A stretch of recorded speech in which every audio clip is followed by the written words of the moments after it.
Hello दोस्तों, स्वागत है आपका हमारे चैनल IQ स्टडी में। हम इस वीडियो में 8th ग्रेड अभ्यास पुस्तिका कक्षा 7 की विज्ञान के लिए वीडियो लेकर आए हैं।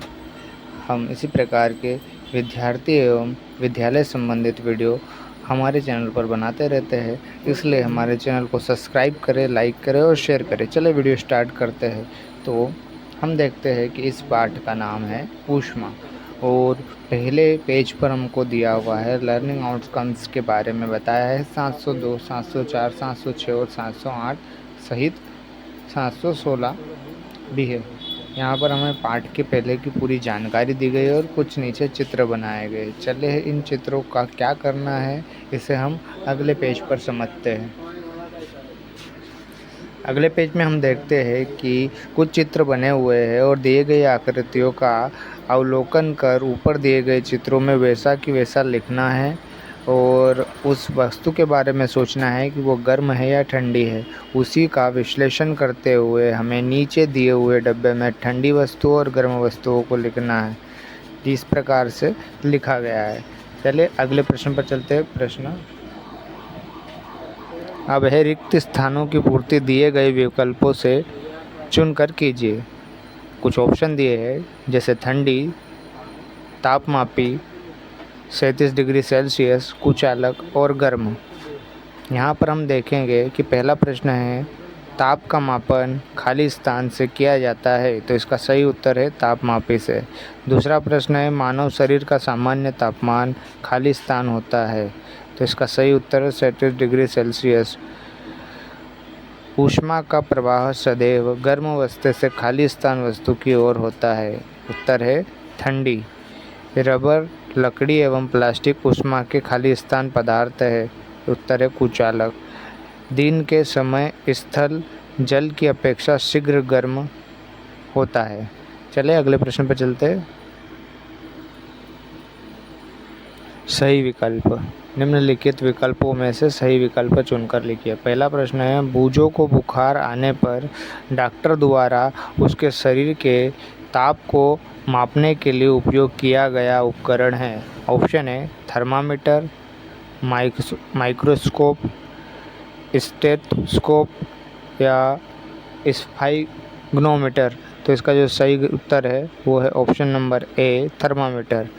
प्रश्न नंबर दूसरा है लोहे के तवे का हत्या लकड़ी का बनाया जाता है क्योंकि लकड़ी होती है। ऑप्शन है ऊष्मा की सुचालक, ऊष्मारोधी, विद्युत सुचालक, उपरोक्त सभी। तो इस प्रश्न का सही उत्तर है ऑप्शन नंबर बी, ऊष्मारोधी। प्रश्न नंबर 3 है समुद्र समीर कहते हैं। ऑप्शन है समुद्र की ओर से आने वाली वायु को, ऑप्शन बी समुद्र की ओर लौटने वाली वायु को। विकल्प ए एवं बी दोनों सही है और ऑप्शन नंबर डी दोनों सही नहीं है। इसका जो सही उत्तर है वो है ऑप्शन नंबर 1, समुद्र की ओर से आने वाली वायु को। प्रश्न नंबर 4 है डॉक्टरी थर्मामीटर के बल्ब में किस धातु का उपयोग किया जाता है। ऑप्शन है मैग्नीशियम, पारा, सोडियम, चांदी। इस प्रश्न का जो सही उत्तर है वो है ऑप्शन नंबर बी, पारा। प्रश्न नंबर 5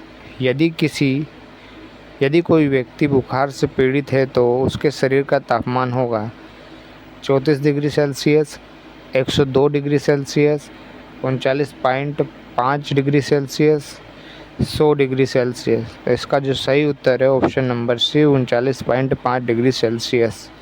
नेक्स्ट क्वेश्चन पर चलते हैं। अति लघु उत्तरीय प्रश्न। प्रश्न नंबर 1 सूर्य द्वारा पृथ्वी तक ऊष्मा किस प्रक्रम द्वारा पहुंचती है, उस प्रक्रम का नाम लिखिए। तो उत्तर है सूर्य द्वारा पृथ्वी तक ऊष्मा जिस प्रक्रम द्वारा आती है उसे विकिरण कहते हैं। प्रश्न नंबर 2 निम्न में से ठंडी व गर्म वस्तुएं सूचीबद्ध कीजिए। कुछ वस्तुओं के नाम दिए गए हैं, इनमें से जो वस्तुएं ठंडी होती है उनको ठंड की तरफ लिखना है और जो गर्म होती है उनको गर्म की तरफ लिखना है। चलिए अगली प्रश्न पर चलते हैं। डॉक्टरी तापमापी का परिसर लिखिए, सेल्सियस स्केल में और फ़ारेनहाइट स्केल में। तो हम पहले सेल्सियस स्केल का परिसर देखते हैं। तो सेल्सियस का जो परिसर होता है वह 35 से 42 तक होता है और फ़ारेनहाइट स्केल का जो परिसर होता है वो 94 से 108 तक होता है। ऊष्मा, प्रश्न नंबर 4 है, ऊष्मा को परिभाषित करते हुए उदाहरण दीजिए। उत्तर है, जो पदार्थ अपने से होकर ऊष्मा को आसानी से जाने देते हैं उन्हें ऊष्मा का चालक कहते हैं। उदाहरण है एल्यूमीनियम, आयरन, कॉपर। प्रश्न नंबर 5, ऐसे पदार्थ जो ऊष्मा का स्थानांतरण नहीं करते हैं उनको परिभाषित कर उदाहरण सहित लिखिए। उत्तर है, जो पदार्थ अपने से होकर ऊष्मा को आसानी से नहीं जाने देते हैं उन्हें ऊष्मा का कुचालक कहते हैं। उदाहरण प्लास्टिक तथा लकड़ी, इन्हें ऊष्मारोधी भी कहा जाता है। अगले प्रश्न पर चलते हैं। लघु उत्तरीय प्रश्न, क्या डॉक्टरी थर्मामीटर के स्थान पर प्रयोगशाला थर्मामीटर का उपयोग कर सकते हैं? उत्तर है नहीं, क्योंकि यह सुविधाजनक नहीं है। यह सिर्फ द्रव का या द्रवित वस्तुओं का मापन करता है। प्रश्न नंबर 7, डॉक्टरी थर्मामीटर के स्थान पर अब अंककीय थर्मामीटर का उपयोग क्यों अधिक किया जाने लगा है? लिखिए। उत्तर है, डॉक्टरी तापमापी में पारे के प्रयोग के विषय में अनेक चिंताएं हैं। पारा एक विषाक्त पदार्थ है और यदि तापमापी टूट जाए तो इसका निपटान अत्यंत कठिन है। आजकल अंककीय तापमापी उपलब्ध है जिसमें पारा का उपयोग नहीं होता। प्रश्न नंबर 8, गर्मी की ऋतु में सफ़ेद रंग के कपड़े एवं सर्दियों की ऋतु में गहरे रंग के कपड़े पहनना क्यों सुखद लगता है? तो गहरा रंग का पृष्ठ अपेक्षाकृत अधिक ऊष्मा अवशोषित करते हैं, इसलिए सर्दियों में गहरे रंग के वस्त्र पहनना हमें सुखद लगता है। हल्के रंग के कपड़े ऊष्मीय विकिरणों के अधिकांश भाग परिवर्तित कर देता है, इसलिए गर्मियों में हल्के रंग के वस्त्र अधिक आरामदायक होते हैं। प्रश्न नंबर 9, प्रयोगशाला थर्मामीटर की परिसर लिखिए। इसका उत्तर है, प्रयोगशाला थर्मामीटर का परिसर प्राय -10 डिग्री सेल्सियस से 110 डिग्री सेल्सियस तक होता है। दीर्घ उत्तरीय प्रश्न नंबर 10, ऊष्मा चालन व ऊष्मा संवहन प्रक्रम को उदाहरण सहित लिखिए। तो ऊष्मा चालन वह प्रक्रम जिसमें ऊष्मा किसी वस्तु के गर्म सिरे से ठंडे सिरे की ओर स्थानांतरित होती है, उसे चालन कहते हैं, ऊष्मा का चालन कहते हैं। संवहन प्रक्रम, जब जल को गर्म किया जाता है तब ज्वाला के सिरे वाले भाग गर्म होकर ऊपर चला जाता है, इसके स्थान पर ठंडा जल स्थान घेर लेता है। यह प्रक्रिया तब तक चलती है जब तक जल गर्म नहीं हो जाता है, इसे संवहन कहते हैं। प्रश्न नंबर 11, अधिक सर्दियों में आप एक मोटे कंबल या एक के ऊपर एक जुड़े 2 पतले कंबल में से किसका चुनाव करेंगे? एक के ऊपर एक जुड़े 2 कंबलों का प्रयोग करेंगे, क्योंकि 2 कंबलों के बीच में वायु की एक परत विद्यमान होती है। यह वायु हमारे शरीर की ऊष्मा को ठंडे परिवेश की ओर विघटित होने से रोकती है, अतः हमें उष्णता का अनुभव होता है। प्रश्न नंबर 12, डॉक्टरी थर्मामीटर का नामांकित चित्र बनाकर संरचना का वर्णन कीजिए। डॉक्टरी थर्मामीटर में एक लंबी, बारीक तथा समान व्यास की कांच की नली होती है जिसमें पारा भरा होता है।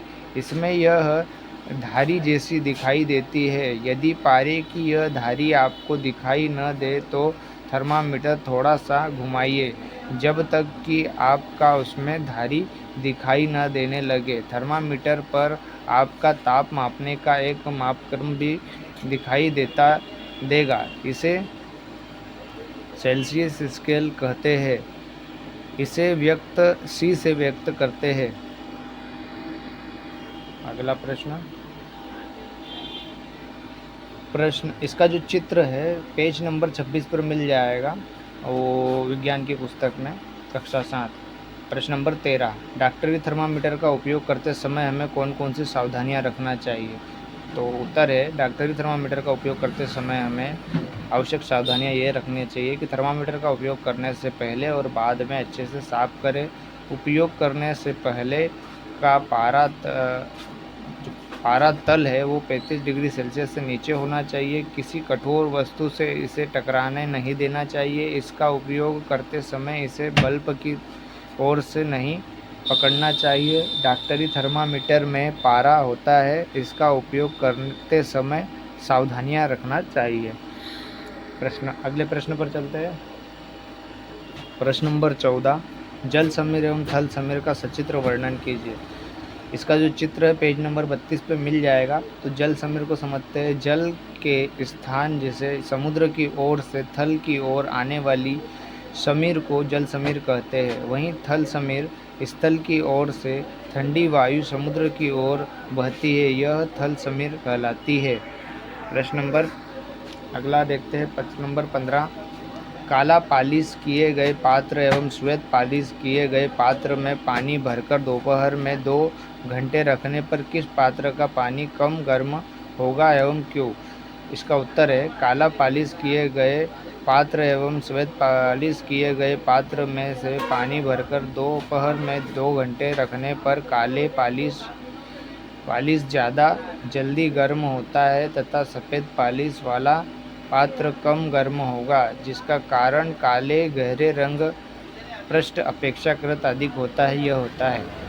प्रश्न नंबर 16, क्या ऐसे भवन का निर्माण संभव है जिसमें मौसम के अनुसार प्रभाव ना हो, अर्थात ठंडा या गर्म ना लगे? तो उत्तर है, ऐसे भवन बनाना संभव है जिन पर बाहर की गर्मी या सर्दी का कोई प्रभाव न पड़े। भवन की बाहरी दीवारों को यदि ऐसा बनाया जाए कि